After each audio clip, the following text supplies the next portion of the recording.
Bon, ce qu'il faut savoir sur la matériovigilance, c'est que c'est un domaine nouveau. On parle beaucoup d'effets indésirables concernant les médicaments, de la sécurité sanitaire des médicaments, mais les dispositifs médicaux, c'est mal cerné. Il faut savoir que tout produit que le praticien de santé utilise dans son quotidien, il fait partie du matériel médical, le dispositif médical, et il est important de le surveiller. Pour la surveillance et pour les déclarations de ces problèmes liés aux dispositifs médicaux, il faudra contacter le centre de pharmacovigilance à Alger, c'est le CNPM. Donc il faut déclarer tout problème lié aux dispositifs médicaux au Centre national de pharmacovigilance.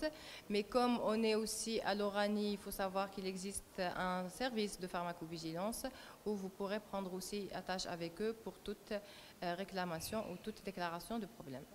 Sur la présentation, on avait par exemple donné l'exemple des seringues qui éclataient à chaque fois qu'on faisait des préparations de cytotoxiques, des gants qu'on utilisait. Il y a aussi certaines décolorations de produits.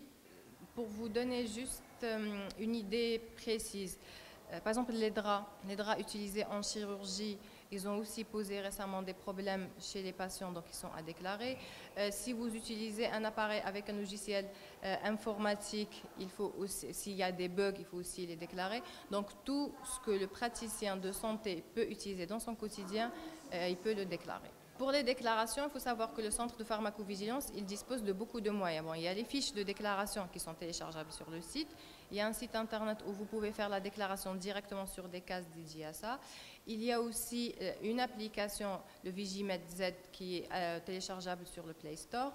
Il y a aussi l'email. Donc, tous les moyens sont bons pour faire la déclaration. Mais c'est vrai que personnellement, je reçois les déclarations à partir de la pharmacie centrale. Donc les cliniciens, ils vont écrire à la pharmacie centrale et c'est la pharmacie qui me saisit. Mais bon, tous les moyens sont bons du moment qu'on ait les déclarations.